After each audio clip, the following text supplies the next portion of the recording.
주님을 2월의 마지막 바꾸지 주일이었습니다. 예배 자리에 나오신 여러분에게 하늘의 은혜와 복이 함께 하시기를 축복합니다.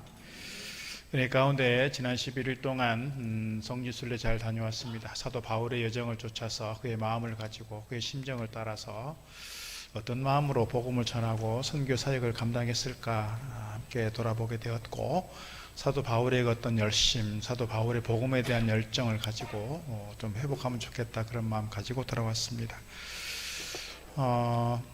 80이 되신 분들, 또 80이 다 되신 분들이 또 5분이 같이 가셨기 때문에 사실 염려한 부분이 없잖아 있었습니다만, 그래도 건강하게 무탈하게 잘 다녀온 거 감사하고 여러분이 기도해 주셔서 은혜 가운데 진행되었다 싶습니다. 사도 바울의 흔적들은 사실 많지 않았습니다. 그러나 사도 바울이 밟았던 땅을, 또 사도 바울의 걸었던 걸음들을 같이 걸으면서 그의 마음을 느껴보려고 했고, 또 사도 바울, 우리가 잘 아는 사도행전은 사실 사도 바울을 중심으로 한 기록이기 때문에, 저도 이번 성지 순례를 하면서 내가 너무 바울에게만 집중되어 있었고 바울 안에 갇혀 있었구나, 그 생각을 했는데, 가다 보니 사도 바울만이 아니라 예수님의 제자였던 빌립이나 요한이나 안드레와 같은 그런 사도들의 흔적들을 같이 보게 되었고, 1세기부터 4세기까지 박해 시대에, 그리고 13세기 이슬람과 무슬림에 의해서 그렇게 고통당했던 박해 시대에 그들이 그 박해를 피해서 목숨을 걸고 신앙을 지켰던 그 흔적들을 보면서 우리의 신앙을 다시 한번 돌아보는 시간 되었습니다. 오늘 그 내용을 더 다룰 수는 없겠고요, 다음 주, 그 다음 주 다녀오신 분들의 간증도 좀 듣고 소감을 들으면서 또 함께 또 성지순례 보고하듯이 그렇게 내용을 좀 다뤄가도록 그렇게 하겠습니다. 기도해 주신 여러분 모두에게 감사드리고, 또 바람이 있다면 우리 성도들이 가능하면 뭐 다른 좋은 뭐 여행지도 있겠습니다만 우리가 성지순례를 쭉 다녀오시면 좋겠다, 일단 그런 마음이 있습니다. 예루살렘, 이스라엘을 가든지 또 그리스와 터키를 가든지 한 번씩 다녀오시면 좋겠다 싶네요. 오늘 말씀의 배경은 사도 바울이 2차 선교 여행 중에 일어난 일들을 다루고 있습니다. 당초 사도 바울의 선교 계획은 1차 선교를 다녀왔던 그 지역을 지나서 조금 더 넓게 아시아를 중심으로 해서 복음을 전하고자 싶었어요. 그 아시아라고 하는 것이 지금으로 말하면 뭐 이렇게 인도라든지 동남아시아, 우리 한국을 비롯한 이 동아시아 지역까지를 포함하는 것이 아니라 튀르키예 지역의 서부 지역을 아시아라고 뜻칭했기 때문에 그 지역을 중심으로 복음을 전하고 싶었다는 거예요. 그런데 계속해서 사도 바울이 복음을 전하했던 계획들이 길이 막혔어요. 그럼 재정적인 문제든지 건강의 문제든지 아니면 사람의 문제든지 무슨 문제인지는 나와 있지 않지만, 사도 바울이 가려고 하는 곳마다 선교의 길이 막히게 되어서 사도 바울이 새로운 길로 가게 되었고, 그 새로운 길이 마게도냐, 지금으로 말하면 그리스 북부 지역인데 그 유럽 지역으로 방향을 틀게 되었고, 결국 그의 선교의 길이 유럽으로 열리게 되면서 오늘 우리에게까지 복음이 오게 되었다 하는 것을 우리가 알 수가 있겠습니다. 이번 성지순례의 마지막 갔던 곳이 사실은 처음 가야 되는 곳인데 마지막으로 갔어요. 거꾸로 돌다 보니까 사도 바울이 마지막 빌립보에서, 마지막이 아니죠, 처음 갔던 그 빌립보 성에서 루디아를 만나게 되었고, 루디아에게 세례를 주었던 그 세례터가 있었고요, 루디아 기념교회가 있었고요, 빌립보 교회를 이렇게 다녀보면서 오늘 말씀이 조금 더 와닿는 것 같았습니다. 지도를 한번 볼까요? 지도를 보면 길리기아 오른쪽 맨 아래 수리아라고 있습니다. 수리아 좀 더 내려오면 예루살렘이 있지요. 수리아 안디옥에서 출발해서 이제 조금 다시 한번 보겠습니다만, 이렇게 이제 길리기아, 갈라디아, 비두니아, 아시아, 이렇게 이제 복음을 전하게 되는 겁니다. 아시아라는 것이, 그래서 지도를 보면 튀르키예 지역의 서부 지역을 우리가 아시아라고 불렀다, 이런 얘기지요. 그렇게 이해하시면 좋을 것 같아요. 그래서 비두니아와 본도, 갈라디아 이쪽으로 복음을 전하려고 애를 썼는데 가는 곳마다 복음이, 또 선교의 길이 막히게 되어서 그가 뭐하게 되었다? 기도하게 되었다는 거예요. 기도하게 되었다.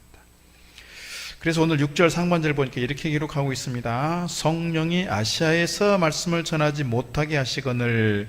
아시아는 아까 말씀드린 것처럼 지금의 소아시아 지역이고요. 7절 보니까 이렇게 되어 있습니다.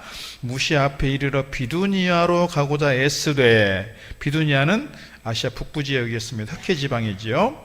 예수의 영이 성령께서 허락하지 아니하시는지라 그랬습니다. 사도 바울이 계획했습니다. 하나님께서 이 길로 나에게 가라 하시는구나 말씀하시는 것 같았고, 그래서 하나님 주신 비전을 쫓아서 그가 계획했던 많은 선교의 길들이 있었는데요, 잘 안 됐어요. 하나님께서 복음을 전하지 말라 하시는 것이 아니라 하나님의 생각이 다른 데 있었다는 거예요. 사도 바울이 계획했던 것, 사도 바울이 꿈꿨던 것이 아니라 하나님의 계획과 하나님의 뜻이 다른 데 있었다는 것을 우리가 성경을 통해서 알게 되지요. 그래서 사도 바울이 뭐 했어요? 기도했다는 거예요.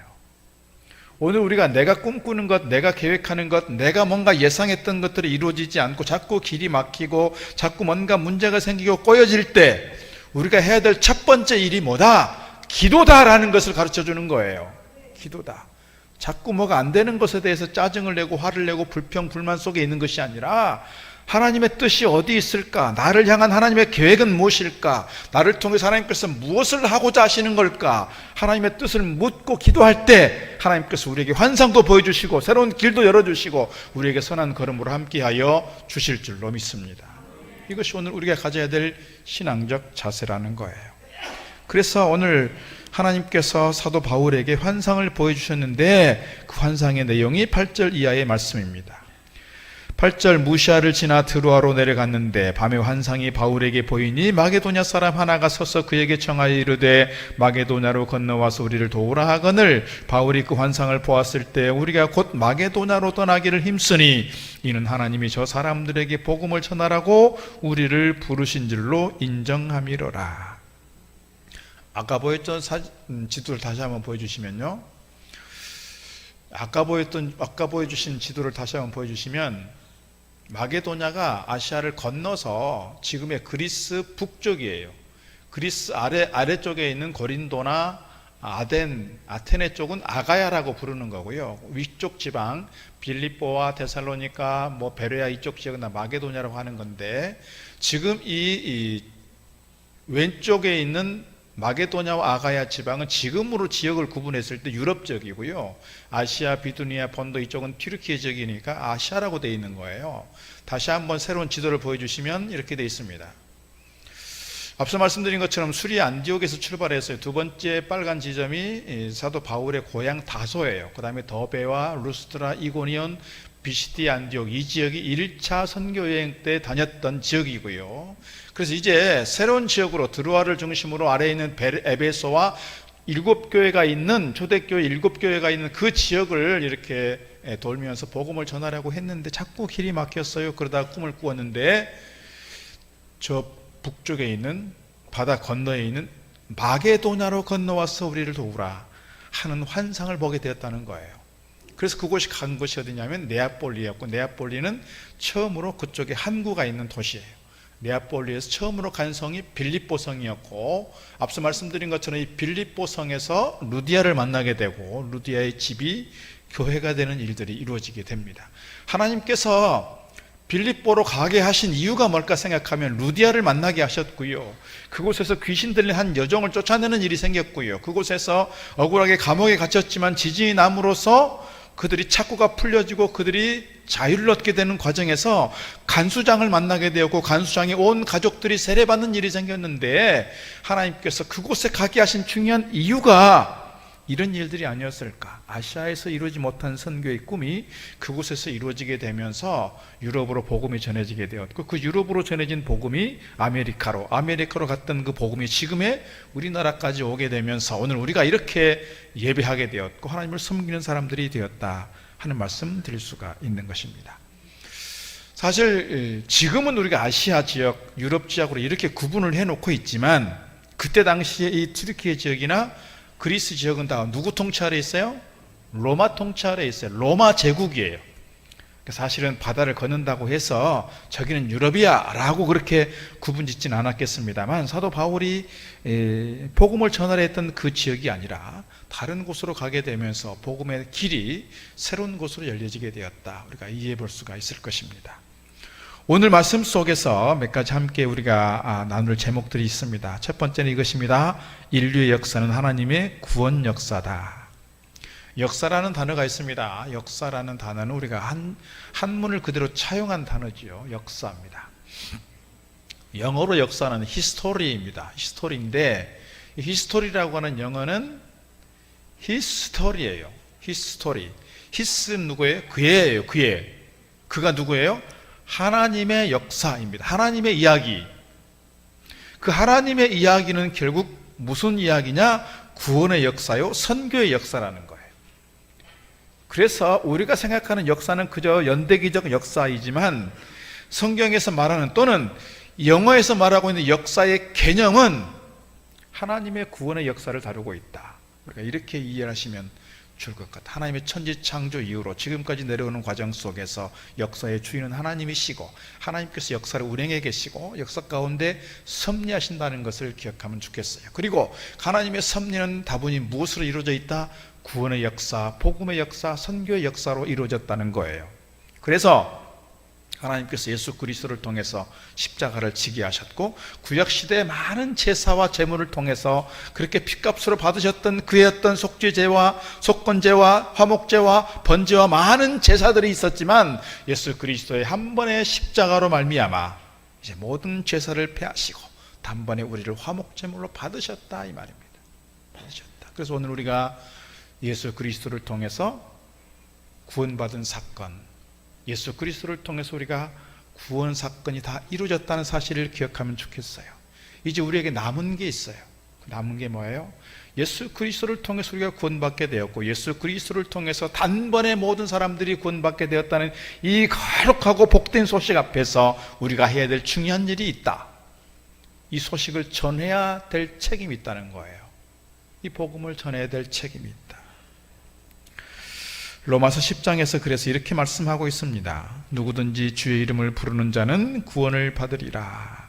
주의 이름을 부른다는 것은 뭐예요? 예수 그리스도를 주로 고백하는 신앙적 고백이겠죠. 14절, 그런즉 그들이 믿지 아니하는 일을 어찌 부르리요? 듣지도 못한 일을 어찌 믿으리요? 전파하는 자가 없이 어찌 들으리요? 보내심을 받지 아니하였으면 어찌 전파하리요? 기록된 바 아름답도다. 좋은 소식을 전하는 자들의 발이여 함과 같으니라. 그랬습니다.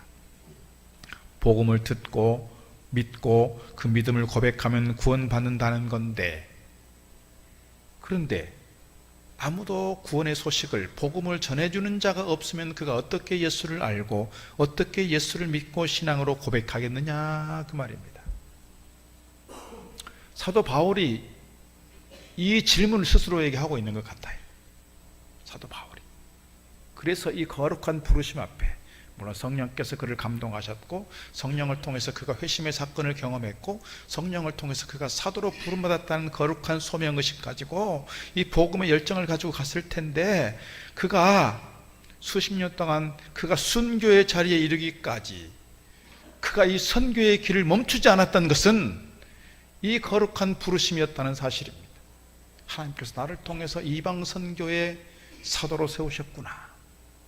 그래서 복음을 전하다가 예루살렘으로 돌아가면 어떤 일이 있을 줄 뻔히 알아요. 그를 향해서 많은 사람들이 조직적으로 폭력배를 동원해서 그를 죽이려 하고 있고, 그를 향해서 계속해서 돌팔매질을 했던 것을 경험해왔고, 결국은 그가 순교할 수도 있겠구나, 그런 생각을 가지고 있었지만, 그런 위기의식 속에서도 나에게 주신 거룩한 이 소명 앞에 내가 이 선교의 길을 멈출 수가 없구나, 그렇게 하고 1차 가고 2차 가고 3차 가고 로마로 또 가고 또 4차도 가고 그렇게 했던 것이지요. 오늘 이것을 우리가 기억할 수 있으면 좋겠습니다. 십자가 없이는 구원이 없는 것도 맞지만, 선교가 없으면, 복음을 전하는 이가 없으면 구원도 없다. 이 사도 바울의 거룩한 소명의식이 오늘 우리에게도 있기를 주의 이름으로 축복합니다. 그래서 예수님께서 공생애 가운데 주력하신 일이 바로 제자훈련이었던 것 같습니다. 십자가를 지는 일이었으면 일주일이면 끝났을 것 같아요. 십자가 지는 일이 시간이 많이 필요하지 않았어요. 그럼에도 불구하고 주님께서 3년 동안 제자들을 데리고 다니시면서 계속해서 그들에게 말씀을 가르쳤고 보여주셨고 임상교육했다고요. 임상교육을 했어요. 그렇게 예수님께서 십자가로 지는 것으로 끝나는 것이 아니라 3년 동안 계속해서 매일같이 제자들을 가르치며 훈련시켰던 것은 이 제자들로 하여금 주님께서 하신 이 거룩한 이 구원의 소식, 이 복음에 대해서 제자들이 제대로 좀 훈련받고 이렇게 복음을 전하도록 하기 위해서 그렇게 훈련시켰지 않았느냐는 거예요. 오늘 우리가 주일날 교회 와서 예배만 드리는 것이 아니라 우리가 정말 제자처럼 좀 살아보자, 그런 생각을 가지고 올해는 좀 제자훈련에 집중해 보자 그랬어요. 그래서 제자훈련 많이 신청하시면 좋겠어요. 다음 주부터 진행이 될 것입니다. 우리가 정말 이 제자로서 잘 훈련받고 오늘 제자들처럼 사도들처럼 복음의 힘을 실은 자들이, 복음의 열정을 가지고 오늘 사도 바울을 따라서 힘써 복음을 전하는 자들이 될 때 오늘 우리를 통해서 아름다운 구원의 역사, 하나님의 역사는 이루어지게 될 줄로 믿습니다. 그래서 오스왈드 스미스 목사님은 이렇게 말했습니다. 전도하지 않은 교회는 화석처럼 되고 말 것이다. 전도하지 않은 교회는 화석처럼 굳어진다는 거예요. 에밀 브루노라고 하는 대신학자는 이렇게 말했습니다. 나무에 불이 붙음으로 불이 일듯이 선교에 의해서 교회는 존재한다. 교회의 존재 이유가 선교에 있다라고 하는 걸 강조하는 겁니다. 물론 우리가 교회에 모여서 예배하고 사랑으로 교제하고 섬기는 건 중요하지만 우리가 가지고 있는 본질적 목적성이 있다. 그게 뭐다? 복음을 전하는 일이요, 전도하는 일이요, 선교하는 일이라는 거예요.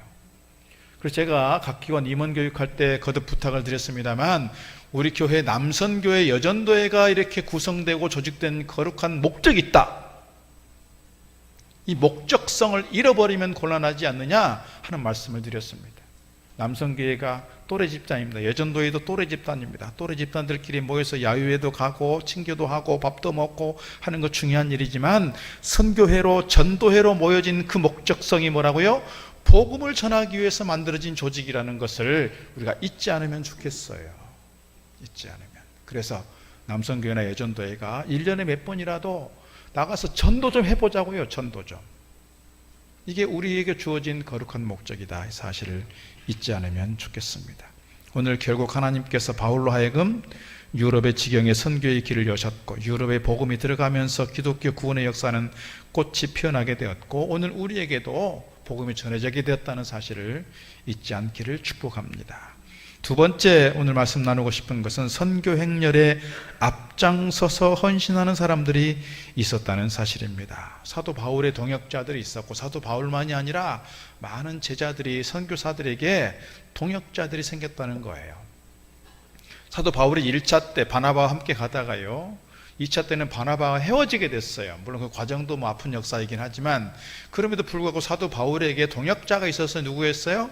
실라였어요. 오늘 본문 이후에 가게 되면 사도 바울이 빌립보에서 귀신 들린 여자를 귀신 들린 여자에게서 그 귀신을 쫓아냄으로써 이 빌립보 사람들에게 고소를 당했어요. 억울하게 감옥에 갇혔다고요. 그들이 감옥에 갇혀서 했던 일이 뭐였어요? 기도와 찬송이었어요. 그때 혼자 한 것이 아니라 옆에 신라가 있었다고요. 그리고 간수장이 주께로 돌아오는 구원의 역사가 있었어요. 간수장을 만나게 되었고 또 누구를 만났다고요? 빌립보를 루디아를 만나서 루디아가 그의 집을 교회로 공개합니다. 그래서 루디아의 집이 빌립보 교회가 돼요. 그리고 빌립보에서 누가 합류하냐면 누가 사도행전을 기록한 누가가 그곳에서 동역자로 합류한다고요. 그리고 디모데가 합류하게 되고 여러 다른 제자들이 이곳에서 합류하게 되면서 동역하는 길들이 생기게 되었어요. 그러니까 오늘 본문에 나타나는 이 빌립보에서만이 아니라 사도행전의 많은 역사 속에서 사도 바울이 혼자 그렇게 길을 가는 것이 아니라 옆에 많은 제자들이, 많은 동역자들이, 많은 협력자들이 생겨나면서 그들을 통해서 구원의 역사가 이루어졌다는 사실이에요. 오늘 본문에 나타난 루디아의 역사가 있습니다. 루디아 이후에 오늘 제가 생각할 때는 하나님께서 여러분의 이름을 기록하고 싶으실 것 같아요.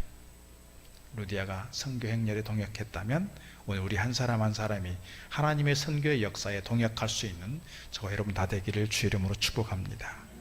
오늘 15절에서 이렇게 말합니다. 그와 그 집이 다 세례를 받고, 루디아의 집이에요. 우리에게 청하여 이르니 만일 나를 주 믿는 자로 알거든 내 집에 들어와 유하라 하고 강권하여 머물게 하니라. 할 수 없어서 하는 것이 아니라 강권적으로 했다. 이 루디아의 헌신은 어디로부터 온 것일까 생각하면 성령의 감동이신 것 같아요. 그래서 14절에 이렇게 말합니다. 두아디라시에 있는 자색옷감 장사로서 하나님을 섬기는 루디아라 하는 한 여자가 말을 듣고 있을 때 주께서 그 마음을 열어 바울의 말을 따르게 하신지라. 사도 바울의 말씀을, 사도 바울을 통해서 복음을 듣고 있던 루디아가 성령의 감동을 받고, 이게 얼마나 귀한 일인지 알게 된 거예요. 이게 얼마나 소중한 일인지 알게 된 거예요. 얼마나 이것이 필요한 일인지 알게 된 거예요. 그래서 사도 바울을 위해서 루디아가 자기 집을 열어서 공개하고, 자기 집을 열어서 교회가 되게 하고, 자기 집을 열어서 사도 바울이 필요한 것들을 섬기는 일들을 하게 됐다는 거예요. 이것이 하나님께서 루디아를 통해 역사하시는 일인 것 같습니다. 우리가 자주장사 루디아라 했는데요, 그때 당시엔 요즘에 염색하는 게 너무 쉬운 일이지만 그때 당시에 자주색은 주로 왕족들이나 귀족들이 입는 옷이었어요. 그러니까 자주색 옷감을 내는 것이, 옷 색깔을 내는 것이 힘들었다는 거예요. 제가 들으니까 이번에 뿔소라가 있는데, 뿔소라 수백 개를 털어서 그 꽁지에 있는 조그만 그 자주색이 있는데, 그거를 다 모아야 겨우 한 벌 옷을 만든다는 거예요. 요즘으로 말하면 비단, 실크 이런 거지요. 이렇게 값진 옷을 이렇게 장사하고 있었던 루디아가 상당한 재력가였던 것 같습니다. 그래서 자기 집을 열어서 교회를 섬기게 되었고, 그가 사도 바울을 협력하는 사람이 되었던 것은 하나님께서 그에게 주신 재물이 무엇을 위해 써야 되는가를 스스로 깨닫게 되었고, 하나님의 은혜로 경험하게 된 것입니다. 그래서 사도 바울을 위해 동역자가 된 것이지요. 오늘 우리가 이러한 섬김을, 또 헌신의 길들을 갔던 믿음의 사람들에 대해서 우리가 잘 기억할 수 있으면 좋겠습니다. 제가 간혹 말씀드렸던 합정동에 가면 양화진 선교사 묘역이 있습니다. 우리나라에 선교사로 오신 분들과 그의 가족들이 안장되어 있는데요, 대부분의 선교사님들은 20대 초중반에 오신 분들이라고요. 우리가 잘 아는 언더우드 선교사라든지 이런 분들 다 20대 중반에 왔어요. 물론 대각성 운동을 통해서 많은 분들이 선교사로 자원했고요, 세계 선교의 필요성들을 그들이 공감했고, 그래서 자원해서 섬겼어요. 우리나라에도 그런 분들이 오시게 되었어요. 한동안 어떻게 보면 세상의 어떤 성공을 위해서, 세상의 자기 명예를 위해서, 자기 육체적 소욕을 위해서 많은 일들을 할 수 있었지만 그 모든 것들을 다 내려놓고 황무한 이 땅에 와서 복음을 전하고, 그들이 복음을 전하다가 순교도 당하고, 그들이 복음을 전하다가 어린 자식들을 떠나 보내야 했고, 가족들을 잃어야만 했어요. 그래서 구한말 시절에, 그리고 일제강점기 시절에 한국 전쟁을 지나오면서 1200여 명의 순교자들이 나오게 됐다는 거예요. 우리는 그분들의, 그 선교사님들의 또는 선조들의, 선진들의 그 순교의 피값을 먹고 있다는 것을 우리가 잊지 않으면 좋겠어요. 그래서 오늘 우리가 이렇게 편하게 예배할 수 있게 되었고, 이렇게 하나님을 섬기게 되었다는 사실입니다. 오늘 여성 실업가였던 루디아와 그 가족들이 회심함으로써 그 교회가, 그 집에서 교회가 모이게 되었고, 빌립보 교회가 출발하게 되었습니다. 이것을 우리가 잊지 않으면 좋겠어요. 바울이 추록한 다음에 루디아 집에 모인 교회의 모습이 16장 40절에서 이렇게 기록되어 있습니다. 두 사람이 옥에서 나와 그랬어요. 이 두 사람은 바울과 실라입니다. 감옥에서 나와 루디아의 집에 들어가서 형제들을 만나보고 위로하고 가니라. 형제들은 누구예요? 이미 빌립보에 교회가 세워졌고, 빌립보에 많은 성도들이 모이게 되어서 그들을 위로하고, 그들을 격려하고, 그들을 위해서 축복하고 떠나게 되었다 하는 이야기입니다. 빌립보 교회가 그만큼 이제 성장하게 된 것이죠.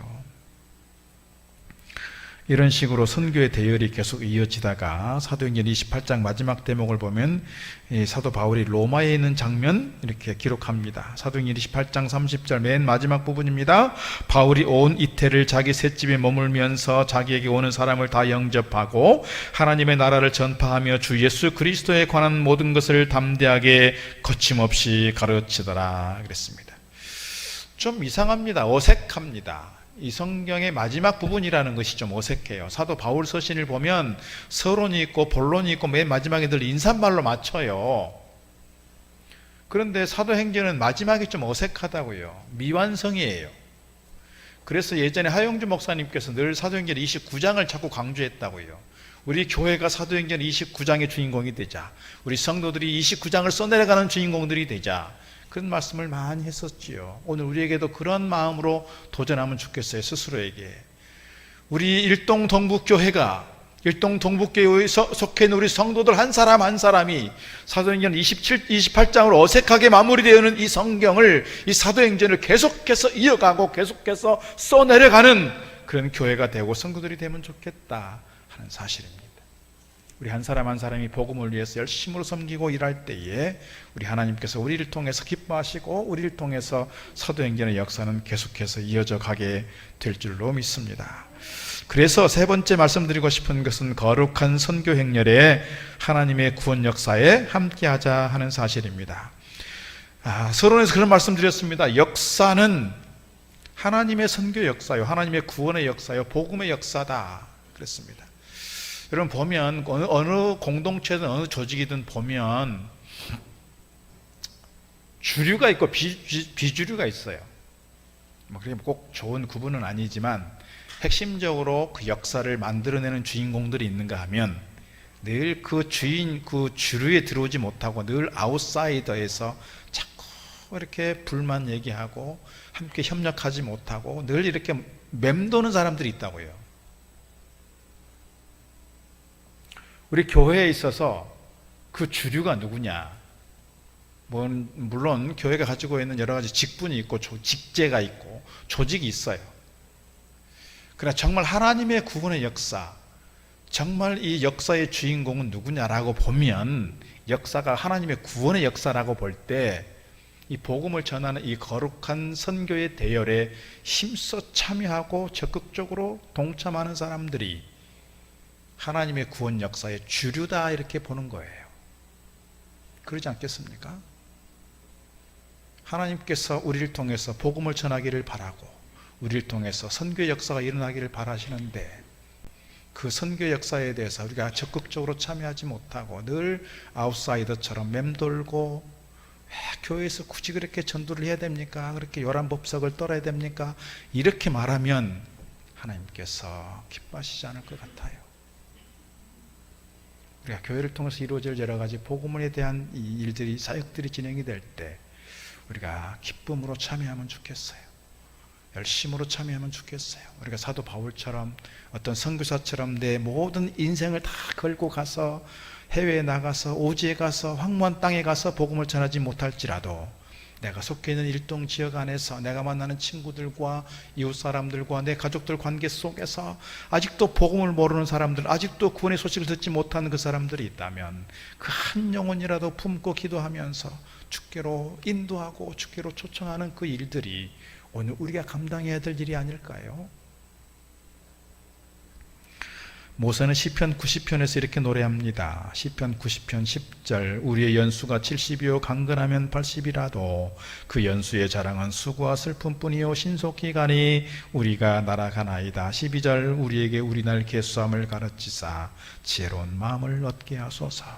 정말 세월이 살같이 빠르게 지나간다는 사실이에요. 그리고 우리 인생을 돌아보면 수고와 슬픔뿐이라 그랬는데 100세 시대를 살아가는 이 시대이지만 우리가 지난 세월들을 돌아보며 안타까워하고 과거에 머물러 있는 삶이 아니라 앞으로 남은 우리의 삶 속에서 내가 지혜롭게 살아가는 것이, 내가 의미 있게 살아가는 것이, 내가 하나님 나라 가운데서 가치 있게 살아가는 것이 무엇인가를 늘 묻고 기도하면서 이 복음의 역사에 참여할 때 우리 하나님의 역사의 주류가 되지 않겠느냐 하는 사실입니다.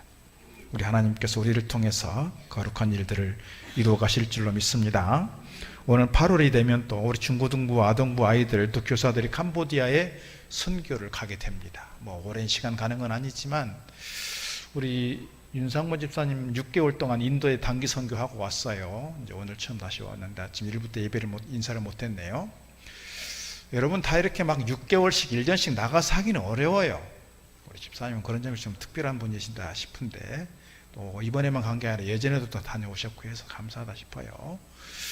오늘 우리가 이렇게 어떤 특정한 지역에 어떤 특별한 목적을 가지고 막 몇 년 동안 가서 하기는 어려워도 오늘 우리에게 주어진 삶의 현장이 있다고요.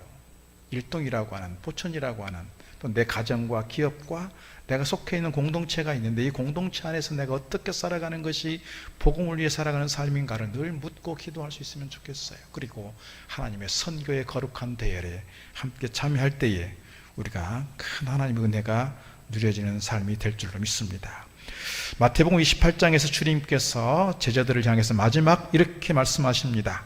예수께서 나와 말씀하여 이르시되 하늘과 땅의 모든 권세를 내게 주셨으니 그러므로 너희는 가서 모든 민족을 제자로 삼아 아버지와 아들과 성령의 이름으로 세례를 베풀고 내가 너희에게 분부한 모든 것을 가르쳐 지키게 하라. 볼지어다 내가 세상 끝날까지 너희와 항상 함께 있느니라.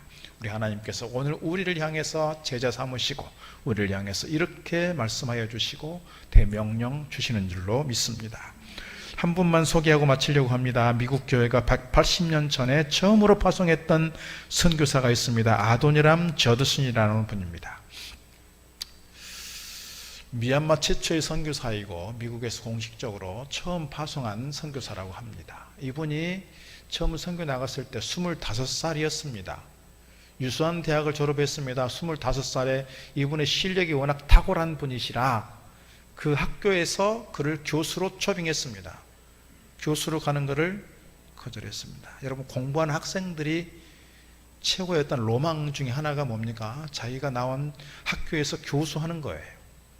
이분이 또 보스턴에 있는 유수한 교회에서 그를 담임 목사로 청빙했어요. 몇 살 때요? 25살 때요. 25살이면 지금 애기일 것 같잖아요. 25살에 담임 목사로 청빙을 받았어요. 그런데 그것도 거절했어요.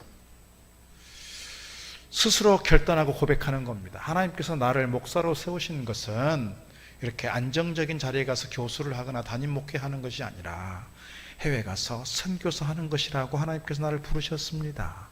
그래서 아무도 가보지 않은 그 땅 미얀마로 갔어요. 불교 국가예요. 결혼한 지 3주 만에 선교사로 파송이 됐습니다. 첫 아이를 낳으려고 하는데 유산이 됐습니다. 둘째 아이를 낳았는데 2달 만에 죽었습니다. 셋째 아이 낳았습니다. 얼마 가지 못해 죽었습니다. 목사님들 사이에 간혹 그런 얘기 합니다. 목사는, 선교사는 소명이 있으니까 간다. 고생하는 거 뻔히 각오하고 간다. 그런데 사모는요, 애들이 선교적 소명이 있고 목회적 소명이 있는 게 아니잖아요. 근데 애들은 목사의 자식이라고 선교사의 자식이라고 그 길을 같이 가야 돼요. 그런데 그 아이를, 자식을 그 어린 나이에 다 떠나보내야 했던 그 부모의 마음이 어땠을까요? 거기 붙잡혀서 1년 동안 창살도 없는 감옥에서 1년을 버텨야 했습니다. 6년이 지나가지만 한 명도 구원받지 못했습니다. 한 명도 결실하지 못했습니다. 6년이 됐을 때 한 명 구원했습니다. 한 명 결신했다고요.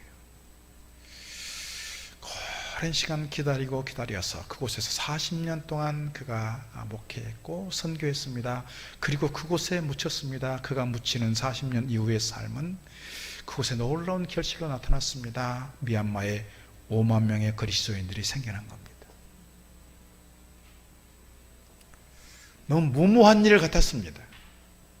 왜 그렇게 무모한 짓을 하는 거냐? 이렇게 사람들이 그렇게 해서 오랜 시간 기다려도 한 명도 영접하지 않았는데요.